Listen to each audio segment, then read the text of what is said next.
Welcome to everybody who's here. Really glad to have you today for our part two of our Learn About RNG two-part series, which we had initially planned to host both back in December.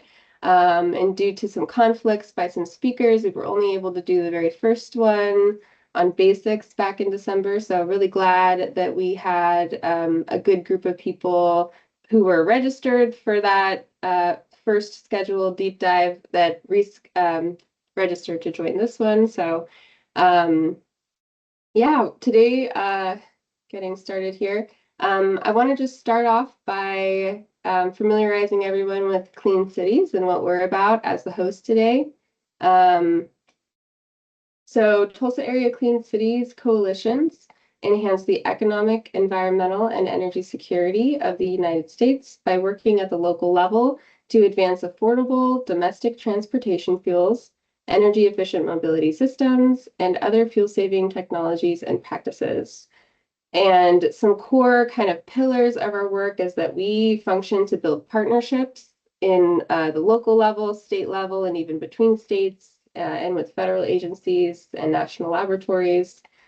We help connect fleets and business and public sector agencies with biased, data-driven tools and resources.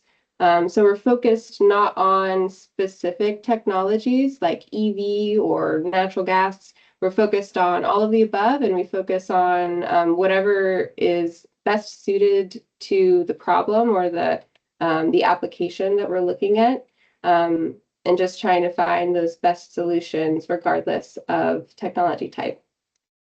We also offer personalized experiences for people we're working with that are rooted in the local context. So that's really the benefit of Clean Cities.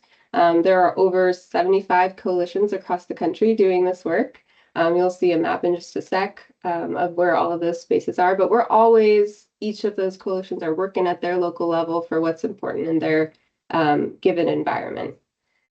And we also collaborate on funding opportunities. So we're tracking federal, state, and local funding opportunities. Because Tulsa Clean Cities is hosted at the Regional Council of Governments, there are some funding programs that are directly administered out of INCOG, our host agency, that we like to promote and help connect stakeholders with. So showing you kind of the span of where Clean Cities reaches across the US. We reach approximately 93, I believe, % of the US population that has Clean Cities services available to them. So everybody from an individual who has a question about how to replace a hybrid car battery to a large fleet that's looking for solutions. We can help everybody and anyone under the sun with their questions. So here's the breakdown. In Oklahoma, Clean Cities offers statewide resources, with the eastern side of the state being covered by Tulsa Area Clean Cities. That team's made up of myself, Andrew Kim, who's on the phone now, as well as Patrick Richardson, who's our intern this spring. And then we have Central Oklahoma Clean Cities, hosted out of ACOG, that covers the OKC metro and western side of the state. And David Frick is on the call from their team. I do want to point out before we get into today's material that the recording for the part one of this series covering basics about RNG is available. That's can be found on tulsacleancities.com. If you go to our website, hit the alternative fuels and technologies part of our main menu, and then select natural gas, it'll take you to a page where you'll find the video embedded there. You can also access it directly on YouTube. Before we get started today, you should know that this meeting is being recorded. So if you go off of mute or if you post something to the chat, it will be visible in the recording. You can use the Q&A feature, you can use the chat feature. I did go ahead and allow for everybody to toggle on and off their mics if you want, since it's a smaller group today. So you can feel free to do that. We will have Q&A at the very end of today's presentation. So if you can hold your questions until then, that's much appreciated. And then moving right along, here are today's speakers that we have with us. First is Jenny Hellman. And Jenny is a managing partner with Black Mesa Advisors. And we also have Charles Love, who is a GM of technical sales with Love's Alternative Energy. We're very glad to have them on the call today, sharing all their expertise. Our agenda. We're going to start with Jenny providing an explanation of the Renewable Fuel Standard program and RIN credits, which are key to capturing value through renewable natural gas. Next, we're going to hear from Charles on renewable natural gas procurement and some things you need to know about contracting and going through those processes of actually procuring the fuel. Then lastly, we're going to look at some resources that might be useful to fleets in Oklahoma when it comes to considering and adopting renewable natural gas. And then we will close off the call today with a Q&A session. So before we get into handing it over to Jenny, just a quick bio for her. Jenny graduated from the University of Tulsa with a petroleum engineering degree and has started her career as an engineer in the oil and gas industry for Cimarex Energy. Over the last 20 years, her work is focused on strategic planning and development of projects within the traditional energy industry, as well as the carbon offsetting and sustainability space and the renewable energy industry. She's currently a managing partner for Black Mesa Advisors, where she's focused on supporting the expansion of renewable natural gas efforts in Oklahoma and across the United States. And with that, I'll hand it over to Jenny. Thanks, Michelle. Okay, so for those of you who are on the first webinar, the first couple of slides will be a little bit of a review, but I just wanted to kind of zoom back out a bit for those of you who may not have been on the first one. So just a quick brief on Black Mesa Advisors. We were founded a couple of years ago to help develop and manage renewable energy projects across the United States, both in the mid-continent and then also out in California. And we really can help anywhere across the value chain. So whether or not you're needing support on early stage development of a new RNG project, or if you're a fleet who has questions on how to navigate the RIN space or anywhere in between, we advise in that space. So there's a long list there, but I'll just let you guys look at that. Can I do the slides or is it you, Michelle? I believe I'm driving, okay. So just tell me when. You go to the next one. Okay, so what Michelle asked me to talk about in more detail is what is the Renewable Fuel Standard and how does that work if you are a fleet that may be using CNG or RNG. So I'll kind of zoom out and explain how the program works, and then I'll zoom way in and give an example of what it could look like if you're a fleet trying to monetize your spot in that value chain. So first of all, the Renewable Fuel Standard is a program that is administered under the EPA. It was originally created in 2005 under the Energy Policy Act. So it's been around for quite a while, has made it through multiple different administration changes and is still standing. The scope of it was expanded in 2007, and it was originally put in place to reduce pollution, but also to reduce reliance on foreign imports of fuel and to support the domestic production of fuel in the US. So also has that component of it. And what it does is it requires that transportation fuel being sold in the US, a minimum percentage of that is renewable fuels. And I'll explain how that works, but just for the basics, it's a percentage of all fuel, transport fuel in the US needs to be renewable. And what it does is it basically obligates certain parties under this renewable fuel standard to produce or procure renewable fuel. And those, what they call obligated parties, are refiners, blenders, or importers of gasoline or diesel fuel. I'm going to do the next slide.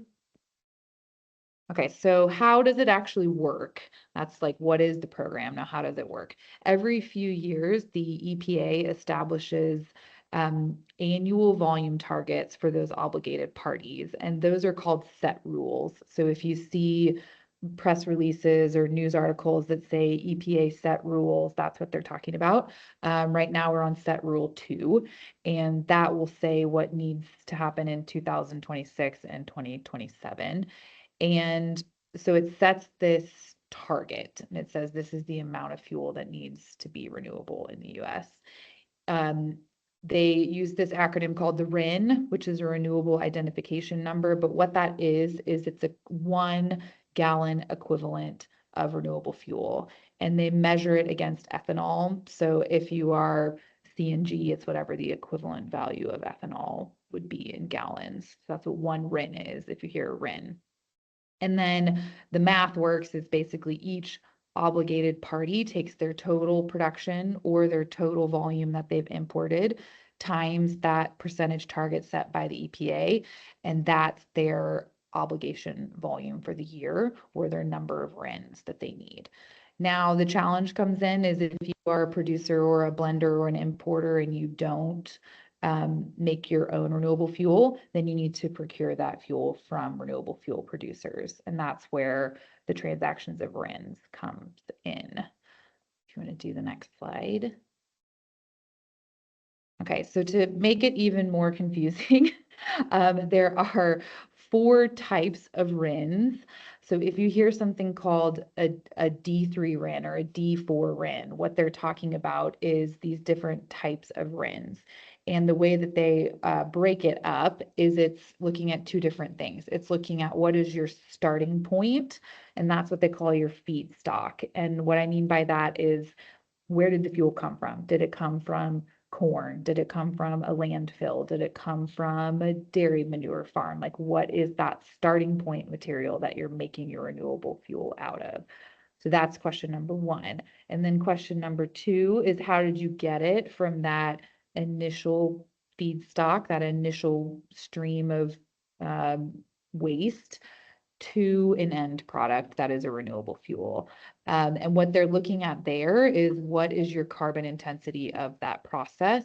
And again, I know this is a bunch of buzzwords, so I'm trying to like break it down, but the carbon intensity just means how much emissions did it take to get that, I'll use corn, get that corn from its original state into ethanol that you could put in your car. So it's looking at what are the emissions across that entire process. And the EPA looks at 4 different fuel categories. The first one is a D6, which is mainly ethanol, and that has to hit at least a 20% GHG reduction. And what that means is, when you look at a typical gallon of gasoline getting produced out of the ground with traditional oil and gas methods, it needs to be at least 20% lower emissions than that. So that's your D6 RINs. Your D4 RINs are biomass, so things that grow, based diesel. And then D5 is not very common, but it's another stream that's called an advanced biofuel. And then what we're mainly talking about with RNG and CNG is your D3 RINs. And this is, they call it cellulosic biofuel, but that just means it started with plant material or waste material, and it has at least 60% less emissions than a traditional gallon of gasoline would have. So if you hear terms thrown out around like, what's the price of a D3 RIN? Like, that's what they're talking about. It's this specific process to produce renewable fuels that has a specific reduced emissions profile, and a RIN is 1 gallon equivalent of fuel. Did I already lose everybody? I can't see your faces. Okay. Hopefully you're still tracking. I will give you an example. Okay, can you go to the next slide? Okay, so just so you guys have as price point, when I first started learning about this, I would have thought, oh, these prices track with traditional oil prices or traditional natural gas prices. They do not. They're their own pricing system. So this is just to give you guys an idea of what the pricing has looked like over the past 3 years. D3 RINs is the blue line at the top. Those are the hardest to produce, and they also generally get the highest price point. So that's like $2.50 per RIN is about the average price over 2025. The other 3 categories D4, D5, D6 RINs kind of all track together, and those are the bottom green, yellow, and red lines. So main thing to remember, if you're used to looking at NYMEX pricing for natural gas or WTI pricing for crude, this is a separate thing. It does not track with how that market fluctuates. Okay, next slide.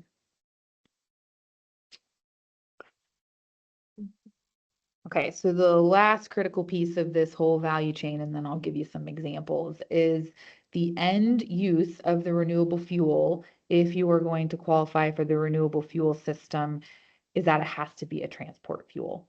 So you can't use it to generate electricity in your house. It has to actually be used for transport. And this is where, if you are a fleet using a renewable fuel, you're tied into this value chain, and there's opportunities to monetize your spot in that value chain. So each renewable fuel gallon that is produced, or each RIN, as we're calling them, has to be directly tied to a gallon of fuel that is being used for transport fuel. And again, so like if you are a CNG dispenser and that fuel is going out of your pumps, then you could be part of that value chain. Okay, next slide. Okay, so how does this actually work? And I made this confusing, Michelle, with me not driving. So maybe just click through all of the pictures and I'll I'll explain once the pictures are there. Okay, so how does this actually work from a life cycle perspective? There are kind of two different tracks that are happening right here. So the top track is your producer of renewable fuel, and the bottom track is your producer of a traditional fuel that needs to procure RINs in order to meet their obligations under this system. So if you look at the far left, that's an example of a renewable fuel RNG facility. That one actually sits in Lawton, Oklahoma. So that one was built by Spark and Nextera.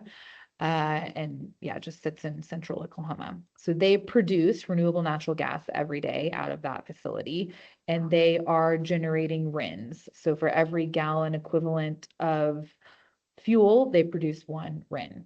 So that's your first part of the equation. The bottom line is, I used Shell as an example. They're blending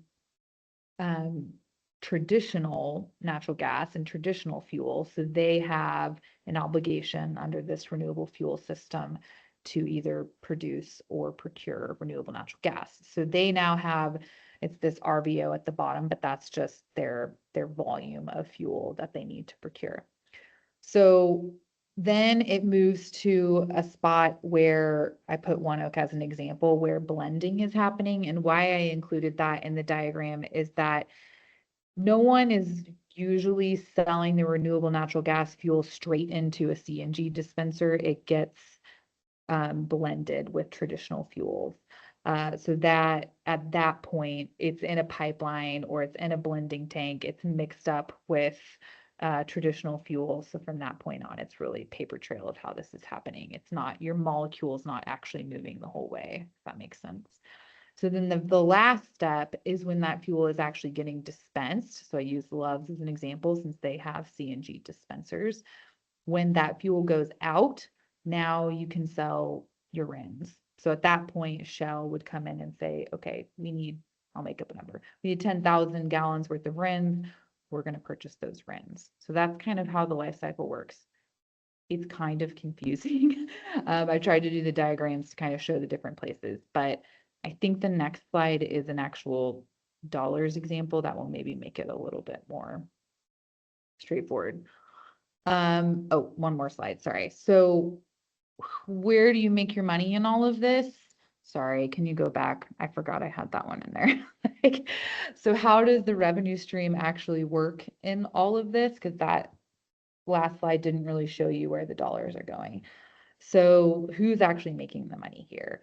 Generally, how it works is the producer of the renewable fuel. So that's your very first bubble sitting on either like a landfill or a ethanol producer. Usually the value of the actual fuel itself goes entirely to the producer. Then the value of the RINs is split among 3 different groups. So group 1 is the producer, and they generally keep 75 to 85% of the value. Group 2 is the CNG dispenser, who's actually dispensing the transport fuel, and that's anywhere from 10 to 15%. And then there's this optional role of a broker, which is in between. Some groups just do direct transactions with the producers, so then that broker would not be there. But if you need help connecting the dots between the producer and the fuel dispenser, then that's where the broker comes in. So then this next slide will actually show the math to kind of put some numbers to how it could work if you are a fuel dispenser or a producer. So I just use as an example, let's say you're a landfill gas facility and you're producing renewable natural gas. A typical production rate per day could be somewhere around 1,500 million standard cubic feet of gas. So that 1,500 standard cubic feet of gas generates approximately 17,000 RINs. And that's just to get it into gallons equivalent. So again, you go from that 1,500 a day, 11.7 is the conversion to get it into gallons equivalent. Now you're sitting with 17,550 D3 RINs that can be sold. So that revenue from there's RIN revenue, and then there's revenue from the actual gas itself. People call that brown gas. If you hear brown gas, that's what they're talking about. So the actual gas itself, I just said, let's sell it. I originally made these slides in December, so I used November 2025 pricing, but that gas itself would be 1,500 MCF a day times $4.40 per M. So that gas gets you $6,600. That goes to the producer. Then the D3 revenue or the RIN revenue gets split between several different people. So again, I know I'm going through a lot of steps here. You've got your 17,500 RINs that you've generated, times the average price of a RIN in 2025. So now your daily revenue from the RINs is $43,750. Should have picked rounder numbers here, sorry. So that RIN revenue then gets split into 3 different groups. You have the producer, and for easy math, I said, let's assume they get 80% of the revenue. So every day they're getting $41,600. You get your broker who's helping you connect the dots. So they get 10% of that revenue. So that's $4,375. And then your fuel dispenser is the last person in the chain, and they also get $4,375. And that's for every day that landfill gas is getting produced and that CNG is getting sold. So if you looked at that over the course of an entire year, if the CNG dispenser is dispensing enough volume of gas to match what that landfill is making, then they could make up to $1.6 million based off of their share of the RIN revenue. So it can be a significant piece of money for a CNG dispenser if you're tied into that value chain. There is one more piece of it, and this is compliance paperwork, which there are groups that will do this for you if this is a piece you aren't really wanting to do in-house. But the EPA does have to do some early on checks on a project to make sure that you are actually using an approved starting point feedstock that we talked about, and that also the production process that you're using to turn that feedstock into renewable fuels really does have emissions reductions. So there is paperwork on the front side, and then there's also paperwork to make sure that the end use is transport fuel. So all of those are things that the EPA keeps track of to make sure that you're actually generating RINs and that they're actually getting sold to appropriate buyers. And they do that, the CNG end use of it is throughout the life of the project. So it is an ongoing reporting. I think that's my last. Okay, do you guys want to do questions now or wait till the end? I can do it either way. Like if you want them now, I can take them now. Let's see if anyone has a question. We can go ahead and address that now. Yeah. You might have said this already, but what was the classification for methanol produced from a landfill? It's usually D3, assuming that the emissions profile is low enough. Sometimes if the emissions reduction is not 60% lower than traditional natural gas, it will get bumped into one of those other categories, which would be the D5, I think. Okay. But it's usually D3. Okay. Cool. Yeah. Yeah, I have a question. This is Phil Yeah. Jones, admin. Are there any facilities, wastewater facilities in Oklahoma that are using this to create D3? Last I checked, no. Charles, you might know differently, but the few in Oklahoma I know of are all landfill. Okay. Yeah, in Oklahoma, there are no water treatment plants. But what's interesting about wastewater treatment plants is they can also produce a D5 advanced biofuel, RIN, and a D3. So if it's wastewater sludge, 100% wastewater sludge, it's a D3 RIN. If they have like food waste or any kind of other waste that they introduce to their stream, then it's a D5 and a D3. The EPA allows for commingling of feedstocks today. They didn't years ago, but now they do. So we're very familiar with those various pathways. But currently, no Oklahoma wastewater treatment plants that I know of are producing RNG. Thanks. And I saw Tio had a question.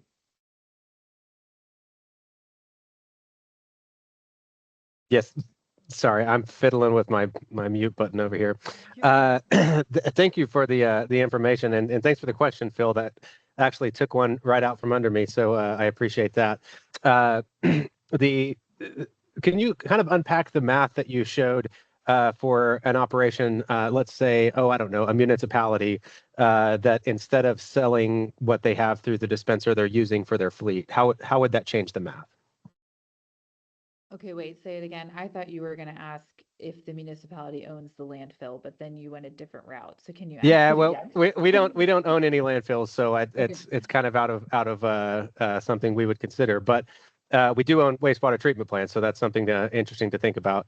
But I was thinking, because it breaks out the producers and then it describes the CNG dispenser revenue. But if our CNG is being used by fleet and we're purchasing RINs to add to that fleet dispenser, where does that revenue necessarily go if we were to operate our own dispensers? So if you're operating your own dispensers and selling CNG out of them, then you're falling under, if I'm understanding your question right, then you would fall under this CNG dispensing revenue. So you could get a portion of the revenue stream by being the dispenser of the fuel. Okay. Yeah, so you're That's that accurate. bottom. Yeah, that's accurate. You mentioned, do you currently buy RNG or are you using fossil like gas currently for your CNG fleet? I believe a little of both is happening. I just learned of some RNG purchases that are taking place, but I'm not involved in those transactions and I don't know how much. Okay. I know in my portion, I'm going to cover a lot of this, so maybe I'll answer some of your questions. Yeah, I'll hold off then. Thank you. Yeah, and I think maybe to clarify, I'm not sure if this is exactly what you're asking. You don't have to physically move any RNG through your dispenser to be the CNG dispenser. So there does need to be a paper trail, but you don't have to physically get molecules that came from RNG. I'm not sure if that's what you're Correct. asking, but it doesn't Yeah. have to be the physical molecules. Got it. Okay. I know it's accounted for, and again, I'm not certain, who we're necessarily, like if we have a dispenser that's on our property, who necessarily we're paying for the CNG that comes through that. I imagine one of the primary providers of natural gas, and then this would just be a separate paper transaction that kind of offsets some of that. It sounds like. Yes. Okay. Got it. All right, any other questions on what Jenny has covered before we move into Charles' component? All right. Well, then let me kick it off here with a little bio for Charles. He manages the renewable natural gas and hydrogen portfolios for Love's Alternative Energy, which is a member of the Love's family of companies focused on renewable fuels for the heavy-duty transportation market. And I know he's going to tell us a little bit about Love's here, so I'm going to skip over that part of the bio. He's responsible for evaluating renewable natural gas and hydrogen opportunities, working with municipalities, trucking companies, waste haulers, transit agencies, dairy farms, municipal wastewater treatment plants, food waste, and landfill gas operators. So really everybody that we just described in that value chain, it sounds like. Charles is an advocate for the renewable fuels industry and works with the public policy team at Love's to monitor regulations and legislation that impact biomethane and hydrogen production and distribution. Charles graduated from St. Gregory's University and started his third company at the age of just 21, which was in seafood importing, processing, distribution, and retail. He then changed gears, going from seafood business into the renewable energy industry, and he now lives in Austin with his wife and family. And Charles believes that we can all do our part for a better place for the next generation, and that includes recycling our waste into renewable energy like renewable natural gas, which is a valuable tool for society to use to build a sustainable, low-carbon future so that our children and grandchildren can grow up on a healthy planet. And with that, I will hand it over to Charles.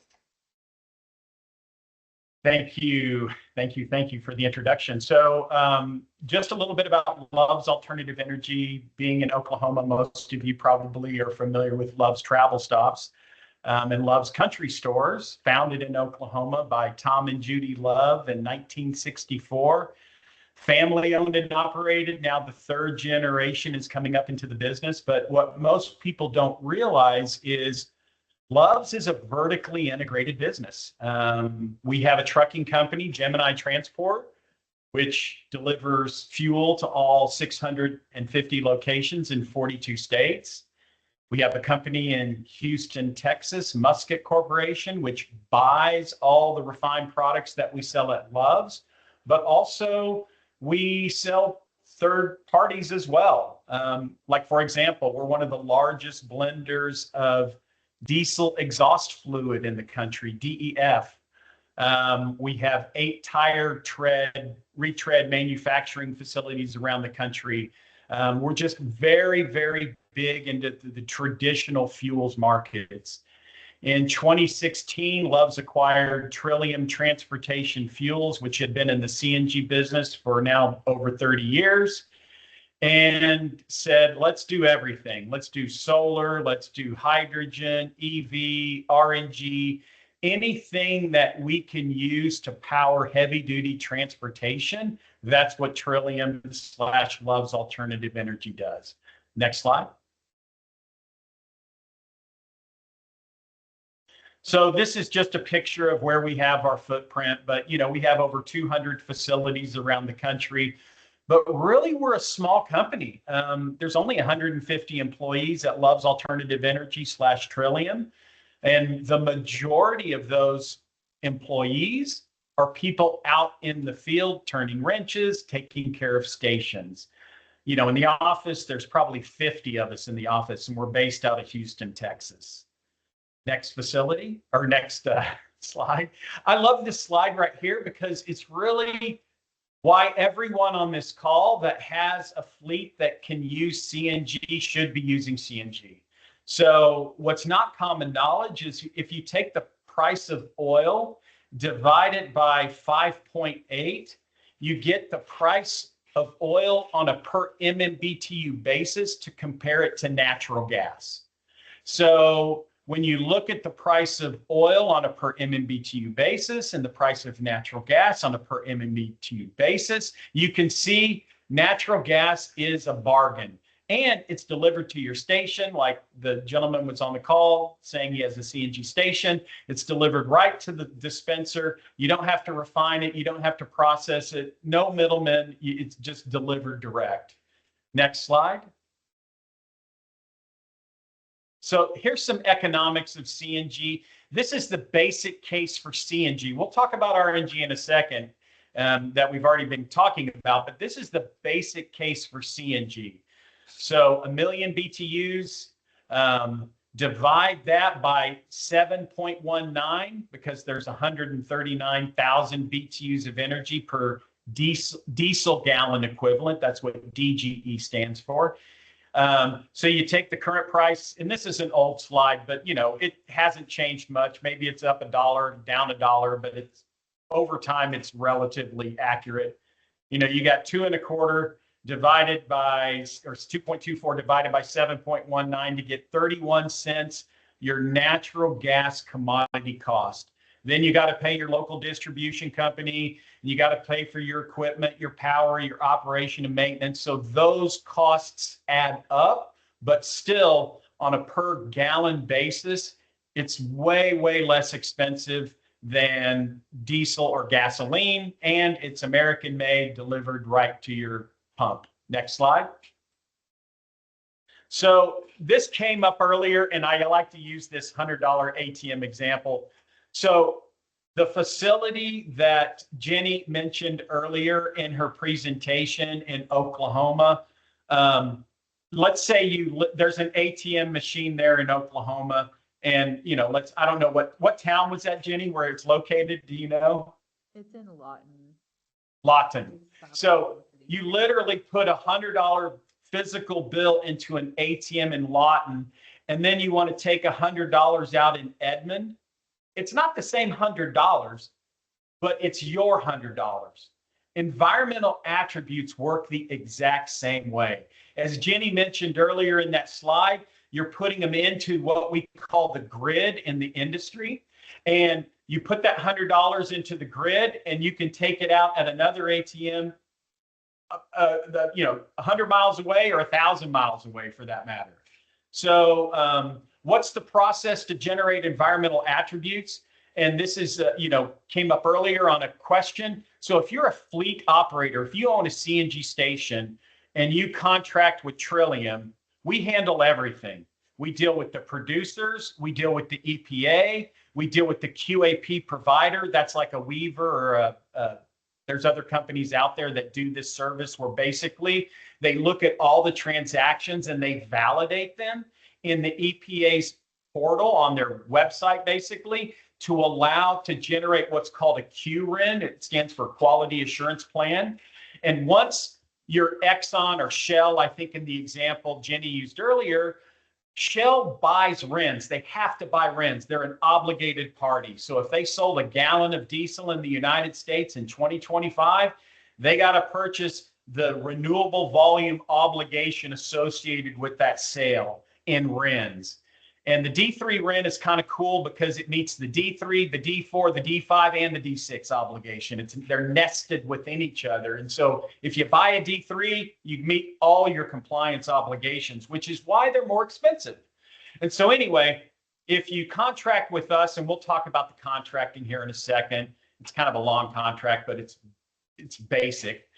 Once you contract with us, we take care of everything. All you do is send us your utility statement every month. We generate the RINs, we pay the producers, we engage the EPA, we are working with our quality assurance plan provider and the obligated parties. We sell those RINs as well to the QA, to the obligated parties like Shell and Chevron and Texaco and all these big oil companies. Next slide. Procuring RNG, what you need to know. That's a contract. So there's 5 contracts that make up what we call the base RNG supply agreement. First, we have the North American Energy Standards Board. I know that's a mouthful. NASB for short, base contract. The NASB is the industry standard for the buying and selling of natural gas. Remember what Jenny said earlier, there's 2 parts of that gas. There's the environmental attributes, and then there's the commodity side. So this North American, the NASB, deals with the commodity side of the natural gas.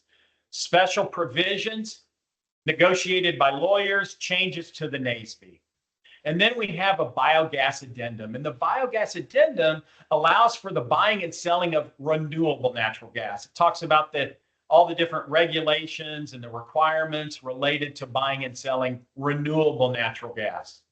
And then typically we have 2 transaction confirmations. So this answers the question asked earlier, but here's how we do it contractually. So in the first transaction confirmation, let's say the city of Edmond has a CNG station and they're buying from One Oak. I think that's the name of the local utility supplier in Oklahoma. So you're buying your gas from One Oak, and what we do is we have 2 transaction confirmations. The first one, the city of Edmond will sell Trillium, natural gas commodity, at the same price, the same volume, the same everything that you purchased in the month of January, let's say. So you bought 1,000 therms in the month of January at $5.50. You sell to Trillium 1,000 therms at $5.50. And then in the second transaction confirmation, we sell you back that gas at 1,000 therms at $5.50, but we add the environmental attributes to that transaction confirmation, which completes the chain of custody from production to dispensing. And that's the contractual mechanism to move the environmental attributes from the point of production to the point of dispensing. And it's called in the industry book and claim. That's what we call it in the industry. So just like the $100 ATM example, that's how we move environmental attributes from production to end use. And it's a contracting mechanism. I think it's like 37-page contract, but it basically is, you know, I don't know. If you want to read it, it's a really good thing to put next to your bed to fall asleep at night. Next page or next slide. So we take care of everything: compliance, regulations, EPA. So we basically register, and I'll use the city of Edmond again because I know you're on the line. We register the city of Edmond at the EPA to generate renewable natural gas environmental attributes, RINs, as we call them in the industry. We take care of everything. We pay the city 15 days after the RINs were generated. So on or before the 15th of the month, we transfer the money into the city's account via ACH, or old school, we write them a check. One thing that's important when you're picking an RNG supplier is you want to make sure they're financially stable, because they are your creditor. If you're a municipality, you don't want to have an RNG supplier go bankrupt on you and all of a sudden they owe you, 30 grand or something like that because they didn't pay you what they were owed, what you were owed. So you want to make sure you pick a financial, an RNG supplier that's financially secure. Next slide. Looks like, Resources. yeah, looks like go that's the ahead. last one we had from you. Was there another one you were expecting? There were some other ones, I think, but maybe they weren't in the right order. There was, I think, a couple other slides, but maybe not. Yeah, let me check it out. We got time here. No, I think they were all. I think we got them all because they I were think moved we up pulled to the them up front. in there. Yeah, I was about Yeah. to say. I'm So I pretty think sure that we're was good. it. Yeah. Okay. Any questions on that so far?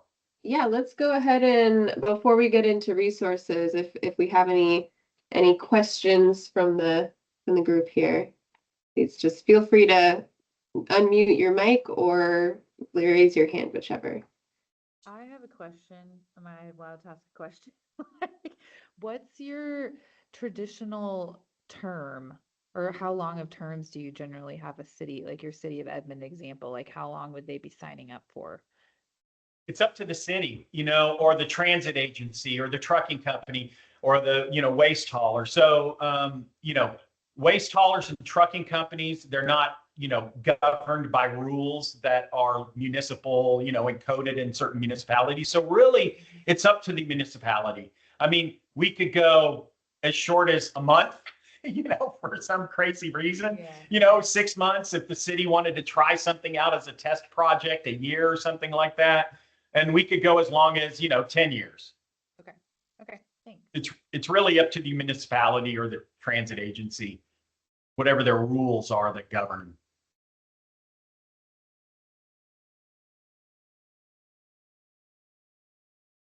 All right, any other questions at this point?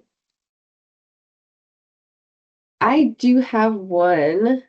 Just going back to what you mentioned about if anyone can't fall asleep and is looking for something to help them fall asleep, where would you suggest, is there like a place where we can find that base contract that you mentioned? Sure. It's North America Energy Standards Board, Okay. NAESB. That you can Google their contract, their base contract, and their biogas addendum. Okay. If you go, we can't provide those. We have, there's a licensing agreement, so we can provide them when we're contracting with people. Mhm. And we've made changes to the NASB, in our special provisions. But if you could just Google NASB and biogas addendum, and you can find the contract documents. Awesome. Online. Well, thank you for that, because that's one thing that I don't have in our resources yet, which I'm about to get into, but I will be sure in my follow-up email to everybody to find those resources and link them as well, because that sounds very helpful. Absolutely. All right, so just moving right along here into some resources that might be helpful for fleets that are looking to, again, either just consider moving towards CNG, like still thinking about it, or if you're ready to get going and really want to move forward with procurement. The first resource, of course, is going to be Tulsa Area Clean Cities and Central Oklahoma Clean Cities for folks in the central and western parts of the state. Clean Cities, as we've mentioned earlier, we can provide advising for fleet transitions, helping you to explore multiple options that would be suitable for your application. We can look at things like the duty cycles of your vehicles. We can kind of tailor our recommendations based on your goals, whether that's like cost savings, reducing maintenance costs, or if you're looking to be more environmentally friendly and emissions are something that you want to prioritize reducing, we can also tailor resources to that and those priorities of yours. We can provide connections to experienced industry partners, and we can also connect you with examples of fleets that might be similar to yours that are already using the fuels that you're interested in. So helping you get some like tangible real world examples of how that might work. And then we also provide tailored resources and guidance to everybody that we work with. So it's no one size fits all. We're always looking at your unique case and situation. And Charles, did you have a question or? I wanted to share something because we talked about some numbers. I know Jenny shared some numbers earlier, but I'm going to give you one number that basically everyone can understand. It's worth about 50 cents a gallon today, the rebate, 50 cents per gallon. So multiply how many gallons you produced or dispensed last year times 50 cents. There you go. That's what it's worth. And the rebates are paid every single month. That's a very helpful rule of thumb. So 50 cents per gallon of fuel from your previous year would give you a relative estimate of what you could expect to capture. Thank you for that. So I've also linked here, and it'll be available. You can access it through the slides that we'll send in our follow-up, linking to our Tulsa Clean Cities webpage on natural gas, which includes renewable natural gas on the same page. We, for the purpose of this webinar series, created what you see here on the left, which is a business directory for renewable natural gas stakeholders of Tulsa Clean Cities. And this is just a great resource to figure out points of contact at some companies that you may be interested in working with and exploring contracts with. From everything like, transitioning, like converting vehicles over to natural gas, if that's something you want to get started with, all the way to, exploring, different RIN shares that companies might be willing to offer if you were to contract with them. So this is a great resource, and again, can be found on the same webpage, which also includes the recording to our previous webinar, and will eventually include the recording to today's. I'll also say on that Tulsa Clean Cities webpage, if you go to resources, you'll find an option to click on incentives and funding, and we just recently revamped that page. So if you have not looked at the funding incentives and grants that are available for various fuel types. We've got a lot in Oklahoma that cover natural gas. So whether you want to use it for conventional or renewable natural gas, it's the same technology. So those would apply to you. We got all those resources on our website. Another great resource is the Department of Energy's Alternative Fuels Data Center. So on there, you can find information about public fueling stations that you may want to utilize in your operations, in addition to whatever on-site, like overnight fueling situation you have in mind. You can also look at case studies. I know we had a couple of communities on the call interested in wastewater toward renewable natural gas. There are some cool case studies, it looks like, for that specific scenario that you can find in the AFDC. You can find other publications, sometimes more technical stuff, background info, just basics about different fuels, including natural gas and renewable versions of natural gas. And then they link to all sorts of great reputable resources as well. And Charles, I see your hand up. Yes, we own the Point Loma wastewater treatment processing RNG facility in California. It's one of the largest in the country. We also are building another wastewater treatment facility in Waterloo, Iowa, a very small one. So we have a large one and we're building a small one right now. So if anybody on the call has a question about your local wastewater treatment plant, reach out to me, charles.love@loves.com. I'm happy to help you answer questions. We got a team of people. We're very good at looking at wastewater treatment plants and helping to evaluate. Awesome. It's a great resource. Go ahead, Tio. Yeah, following up on that, could you give a very high level approaching a wastewater treatment plant that's had no modifications for RNG? What are you looking at for what does it take to capture to capture RNG and be able to be a producer using that? Is that a pretty significant capital outlay? What's involved in that? Does the facility currently have a digester?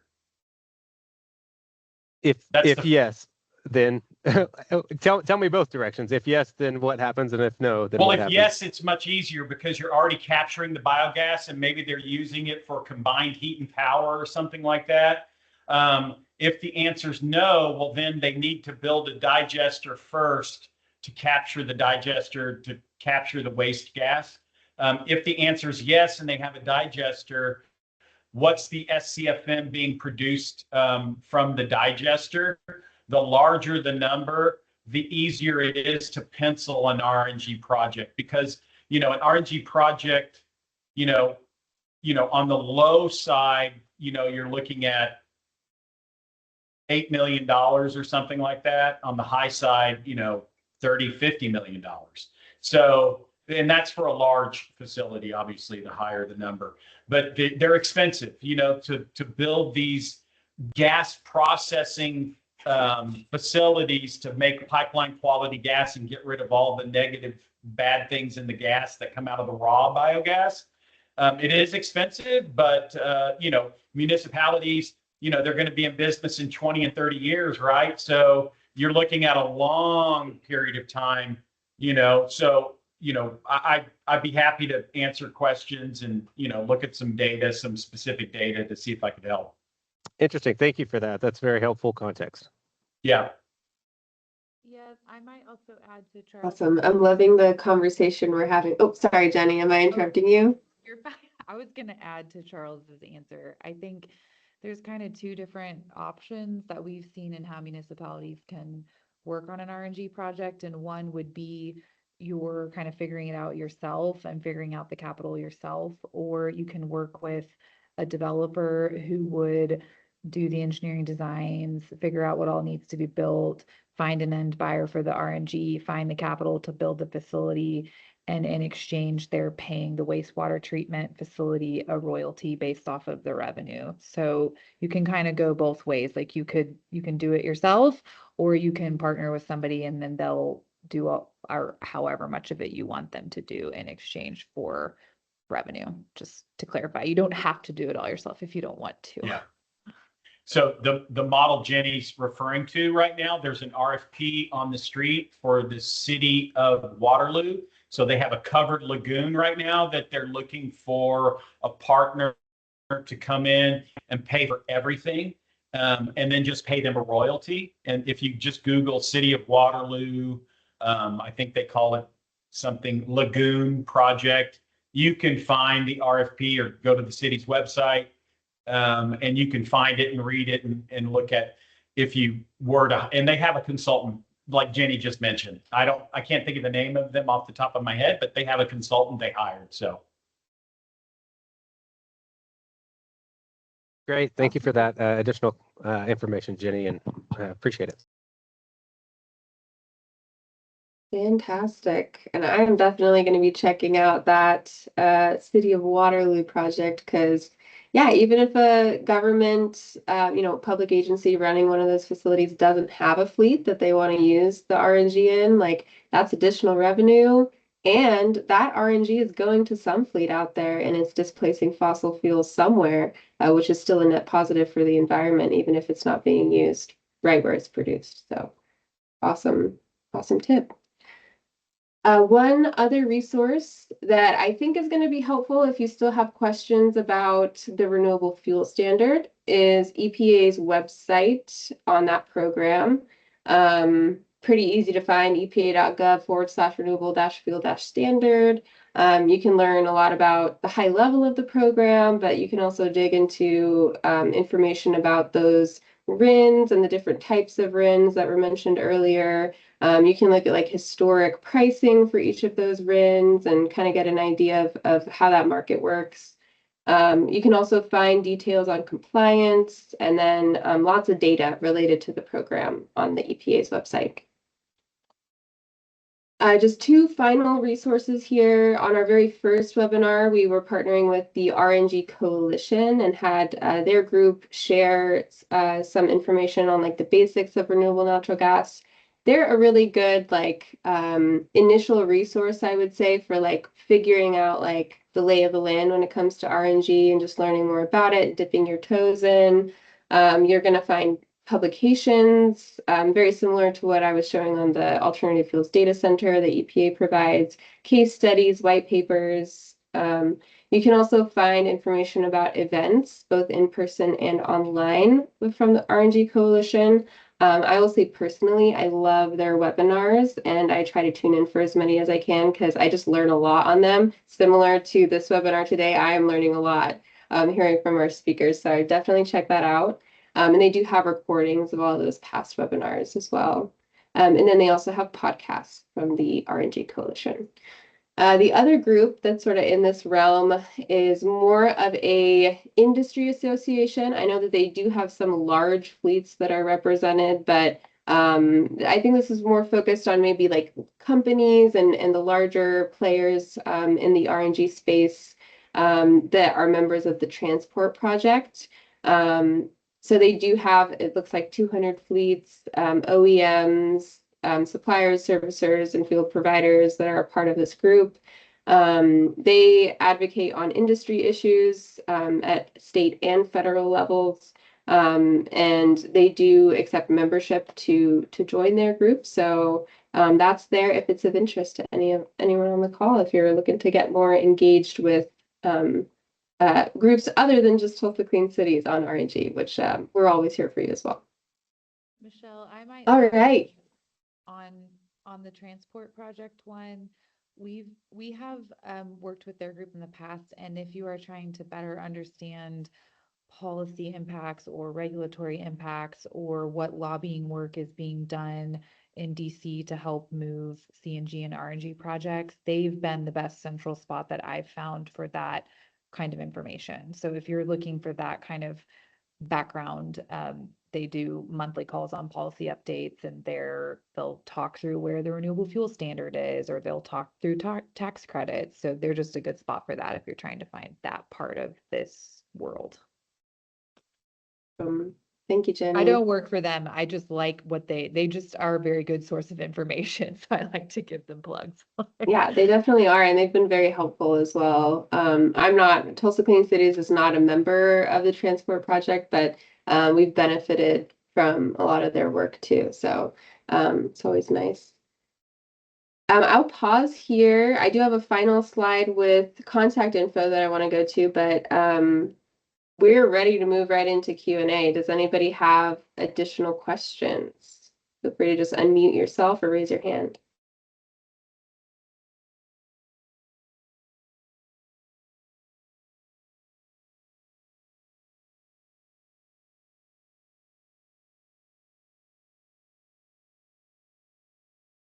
Wow, I guess we just covered that information so well. Or maybe there's so much information that it's just going to sit with folks and they're going to digest it a little bit. All right, well, I don't want to take anybody's time if we're not going to have more discussion. But again, I really appreciate everybody joining today. Thank you again to our speakers, Charles and Jenny, for your expertise and sharing all of your knowledge with us. Truly valuable. You mentioned a few resources not included in the slides. I will be including those links when I follow up via email to this group. And we will have the recording as well available. So please, whenever we send that out, share it with your friends, share it with other cities that you think might be interested, so that we can make more of an impact with this great information that was shared today. Awesome. Thank you, Tio, for dropping that link in the chat to the Waterloo RFP. Super, super helpful. Thanks, everyone. Have a great day. Thank you all. Thanks, Joe. Thanks.